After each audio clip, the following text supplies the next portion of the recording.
வணக்கம் நண்பர்களே. இந்த செஷன் நம்ம ஸ்டார்ட் பண்ணலாம்னு நினைக்கிறேன். நம்ம டைரக்டா வந்து அடுத்தது நிஃப்டி போயிடலாம்.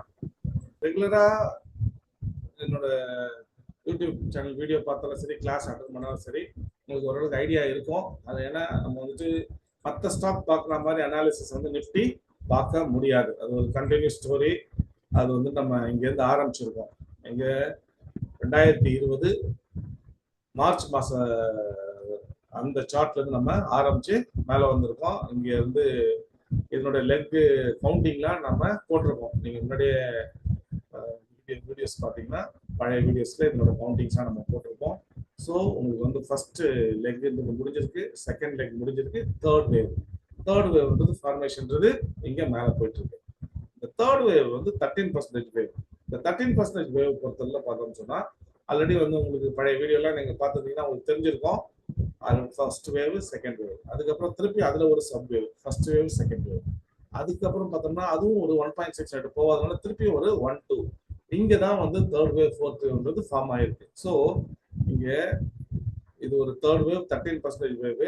அதுல வந்து பார்த்தோம்னா உங்களுக்கு ஒரு +4, ரெண்டாவது +4. அப்போ உங்களுக்கு வந்து பார்த்தோம்னா இங்க ஒரு மூணாவது +4 வருது. அப்போ 5 9 13 வேவ்ன்றது இப்போதைக்கு மினிமம் கேரண்டீடான ஒரு ரேலி. அதுல வந்து பார்த்தோம்னு சொன்னா உங்களுக்கு வந்துட்டு இப்ப நாம எங்க இருக்கோம்னா 10வது வேவ் முடிஞ்சு 11வது வேவ்ல நாம இருக்கோம்.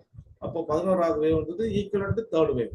அப்ப அதுக்கு ஒரு நல்ல ரேலின்றது நமக்கு இருக்கு. இந்த சேனல்ல ஃபார்மேஷன்ன்றது வர்றதுக்கு வாய்ப்பு இருக்கு. அந்த சேனல் ஃபார்மேஷன்ல மேல இந்த அப் சைட்ல போயிட்டு டச் ஆகும்போது உங்களுக்கு ஒரு பிரேக் த்ரூன்றது கிடைக்கலாம், மேல போகலாம். பட் போனாலும் ரெசிஸ்டன்ஸ் பாயிண்ட்ல வந்து நமக்கு கீழே வர்றதுக்கு நிறைய வாய்ப்பு இருக்கு. வந்தாலும் என்ன 12வது வேவ் தான், திருப்பி 13வது வேவ்ன்றது மேல போகும். மேல போய் அப்பதான் இது முடிவடையும். இது நம்ம பார்க்கறது மந்த்லியில. இந்த கதையெல்லாம் ஒரு 11th வேவ்ன்றது மந்த்லியில நடக்குது, அது முடியணும். அதுக்கப்புறம் 12th வேவ் மந்த்லியில வரணும், முடியணும். அப்புறம் 13th வேவ் திருப்பி மந்த்லி வேவ் மேல போகும். அப்புறமா தான் இந்த ரேலிங்கிறது ஒரு தேர்ட் வேவ்ன்றது முடியும். பெரிய கரெக்ஷன்றது அப்பதான் நடக்கும். அது வரைக்கும் சின்ன சின்ன கரெக்ஷன் தான். கரெக்ஷன்றது வரும், ஆனா சின்ன சின்ன கரெக்ஷன்றது வரும், அவ்வளவுதான். அதுதான் இந்த சார்ட் நமக்கு சொல்லக்கூடிய விஷயம். இது வந்து மந்த்லி. வீக்லியை பொறுத்தவரை பார்த்தோம்னா உங்களுக்கு அதனுடைய டீடைல்டு ஸ்டோரின்றது இங்க இருக்கு. நம்ம வந்துட்டு 5வது வேவ்னா அது எப்படிலாம் இறங்குச்சு, 6வது வேவ்னா அது எப்படிலாம் இறங்குச்சு அப்படிங்கிற மாதிரியான டீடைல்டு வேவ் கால்குலேஷன் நமக்கு இங்க இருக்கு. இப்போதைக்கு நம்ம வந்து 7th இதுல வந்து பார்த்தோம்னா உங்களுக்கு என்ன ஒரு 6th, இங்க என்ன ஒரு 10th அப்படிங்கிற மாதிரிலாம் உங்களுக்கு கன்ஃபியூஷன் வரலாம்.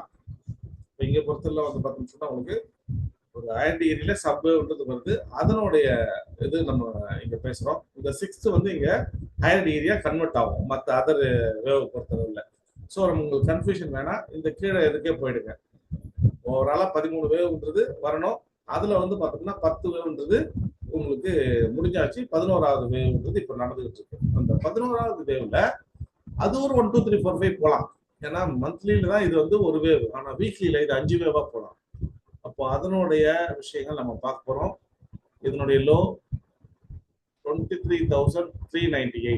இதனுடைய லோ பாருங்க, திருப்பி வந்துட்டு ஒரு சப்வேவ்ன்றது ஃபார்ம் ஆகுது. இங்க இருந்து வந்தாச்சு. இதனுடைய க்ளோஸ் பார்த்தோம்னா உங்களுக்கு 23,290. அடுத்தது ஹையர் க்ளோஸ் 23,465. அடுத்து ஹையர் க்ளோஸ் 23,501. இங்க லோ பார்த்தோம்னா 23,398. இதனோட லோ 23,350. அப்ப இதனுடைய அர்த்தம் என்னன்னா மந்த்லியில தான் அது ஒரே ஒரு வேவா போகுது, ஆனா வீக்லியில அது ஒரு 1 2 3 4 5ல போகும். சரி, இப்ப இது 1 2 3 4 5ல போகும் அப்படின்னா இப்ப இந்த சேனல் போயிட்டு இங்க மேல போயிட்டு டச் ஆச்சுன்னா என்ன ஆகும், திருப்பி கரெக்ஷன் அங்க மந்த்லிக்கு எப்படி கரெக்ஷன் வரணுமோ அதே மாதிரி இங்கேயும் வரும். வந்து என்ன ஆகும், இப்ப இதுக்கு கீழே வந்ததுன்னா என்ன ஆகும்னா வேவ் கவுண்ட் நமக்கு அது ஒரு எக்ஸ்பேண்டட் பிளாட்டா மாறி திருப்பி கீழே வந்து திருப்பியும் மேல போறதுக்கு நிறைய வாய்ப்பு இருக்கு. பட் எனிவே 11th வேவ் அது ஒரு 1 2 3 4 5ல நடக்க போகுது, அது வந்துட்டு கன்ஃபார்ம். ஸோ நமக்கு வந்துட்டு இன்னும் லாங் வே டு கோ. மார்க்கெட்டுங்கிறது இன்னும் மேல போறதுக்கு நிறைய வாய்ப்பு இருக்குதான் நான் நினைக்கிறேன். So every decline buying opportunity நிஃப்டியில் இருக்குன்னு தான் நான் நம்புறேன். ஸோ இறங்கி வந்தா நம்ம வாங்கலாம். அடுத்ததான் டெய்லியை பொறுத்தவரையில பார்த்தோம்னா உங்களுக்கு வந்துட்டு இதுதான் டார்கெட்ஸ் வந்து நான் ஆல்ரெடி நோட் பண்ணி வச்சிருக்கேன். இப்போ இதுல வந்து பார்த்தோம்னா உங்களுக்கு 24,985 வந்துட்டு ஒரு டார்கெட் இருக்கு. இன்னொரு டார்கெட் பார்த்தோம்னா உங்களுக்கு 27,205. இந்த 27,205 நோட் பண்ணி வச்சுக்கோங்க. ஆல்ரெடி நம்ம ஒரு டார்கெட் உங்களுக்கு சொன்னோம். 24,329 ஒரு டார்கெட் வந்து ஒரு 2-3 மாசத்துக்கு முன்னாடி நம்ம உங்களுக்கு சொல்லியிருக்கோம். மாசத்துக்கு முன்னாடி இல்ல, அது வந்து 6வது மாசம் 24,610 24,329 முன்னாடியே சொல்லியிருக்கோம். அது நீங்க செக் பண்ணிக்கோங்க. ஒரு 2-3 மாசத்துக்கு முன்னாடியே சொல்லியிருக்கேன். இப்போதைக்கு வந்து ஃப்ரெஷ்ஷா வந்து டார்கெட் இருந்தது ரிவைஸ் ஆகுது. இப்போதைக்கு 24,329, அதுக்கப்புறம் 24,610, அதுக்கப்புறம் 24,985. இப்போ 24,329 ஃபர்ஸ்ட் ஸ்ட்ராங் ரெசிஸ்டன்ஸ். அதுக்கப்புறம் பார்த்தோம்னா அது 24,985க்கு போகும். அதையும் மீறி போகும்போது உங்களுக்கு இங்க 27,205 வரைக்கும் போகும். இதுதான் இப்போதைக்கு நிஃப்டியோட நிலவரம். ஆனா இது வந்து அப்படியே ஏறிக்கிட்டே இருக்குமானா ஏறாது, இறங்கி இறங்கி தான் ஏறும். உங்களுக்கு டெய்லி பொறுத்தளவுல உங்களுக்கு ஒரு வேவ்ங்கிறது பார்த்தோம்னு சொன்னா உங்களுக்கு முடிவடைகிறதுக்கு அதுவே வந்துட்டு பார்த்தோம்னா ஏகப்பட்ட எக்ஸ்டென்ஷன். இப்போ இங்கிருந்து ஆரம்பிக்குது பாருங்க. இந்த வேவ் தான் பார்த்தோம்னா உங்களுக்கு, அதாவது 4/6/2024 அதுல இருந்து ஸ்டார்ட் ஆன ஒரு வேவ், ஒரே ஒரு வேவ், இன்ட்ராடே வேவ். அதுலயே பார்த்தோம்னா இத்தனை எக்ஸ்டென்ஷன் இருக்கு. இங்க ஒரு +2, இங்க ஒரு +2, சாரி இங்க ஒரு +4, இங்க ஒரு +4, இங்க ஒரு +4.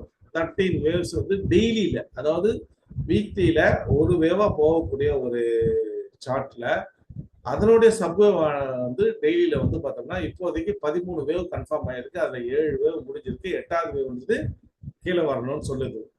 8வது வேவ் கீழே வந்து திருப்பி வந்து 9வது மேல போய் திருப்பி 10வது வேவ் கீழே வந்து திருப்பி 11 மேல போய் திருப்பி 12 கீழே வந்து திருப்பி 13வது வேவ் மேல போனா வீக்லியில ஒரு வேவ் வந்து கம்ப்ளீட் ஆகும். ஸோ என்ன உங்களுக்கு கொஞ்சம் கன்ஃபியூஷனா இருக்கும். எலியாட் வேவ் தெரியாதவங்களுக்கு, எலியாட் வேவ் தெரிஞ்சவங்களுக்கு ஒரு ஆப்பர்ச்சுனிட்டி. நான் சொல்றதை வந்து நீங்க ரீவெரிஃபிகேஷன் பண்ணலாம். நான் சொன்னதெல்லாம் நடக்குதா போதா வருதான்னு நீங்க பார்த்து எனக்கு வந்து நீங்க கொஸ்டின்ஸ் ரைஸ் பண்ணலாம். உங்களோட கொஸ்டின்ஸை நம்ம குரூப்லயே போடுங்க. என்ன டவுட்டா இருந்தாலும் நம்ம அதுல உங்களுக்கு ஆன்சர் கிடைக்கும். இது வந்து மார்க்கெட் வந்து பார்த்தோம்னா ரொம்ப ஸ்ட்ராங்கா இருக்கு.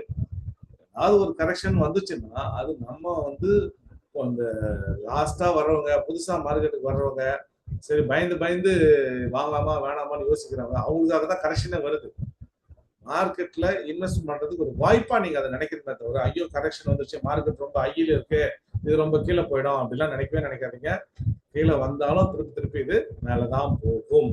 அந்த அளவுக்கு ஒரு அருமையான ஃபார்மேஷன் இங்க நிஃப்டியில இருக்கு. அதுதான் நம்ம சார்ட் வந்து நமக்கு சொல்லக்கூடிய ஒரு விஷயம். ஒரு மிஞ்சி மிஞ்சி போச்சுன்னா உங்களுக்கு வந்து ஒரு எக்ஸ்பேண்டட் பிளாட் வேவ் ஃபார்மேஷன் வரும். அவ்வளவுதான் இந்த ஒரு ஃபார்மேஷனுக்கு. அவ்வளவுதான். அது வந்துச்சுன்னா திருப்பி அது ஏறத்தான் போகுது. ஸோ அதனோட பெனிஃபிட்டை நீங்க என்ஜாய் பண்ணணும் அப்படின்னு சொன்னா இறங்கி வரும்போது கண்டிப்பா பை பண்ணுங்க. வேற உங்களுக்கு ஏதாவது கொஸ்டின்ஸ் இருந்ததுன்னா நீங்க தாராளமா நீங்க கேட்கலாம். புதுசா இந்த வீடியோ பார்க்குறவங்களுக்கு சொல்ற விஷயம் என்னன்னா, மார்க்கெட்டை வந்துட்டு ஒரு ப்ரொஃபஷனல் வேல அப்ரோச் பண்ணுங்க. மேத்தமேட்டிக்கா அப்ரோச் பண்ணுங்க. அதுக்கு வந்து Gann theory, Elliott wave theory and Fibonacci theory வந்து உங்களுக்கு யூஸ்ஃபுல்லா இருக்கும். உங்களுக்கு இது வரைக்கும் உங்களுக்கு தெரியலனாலும் பரவாயில்ல, அது நீங்க கூகுளில் போயிட்டு நீங்க சர்ச் பண்ணுங்க. இல்லைன்னா எங்களோட கிளாஸ்ல ஜாயின் பண்ணி லேர்ன் பண்ணுங்க.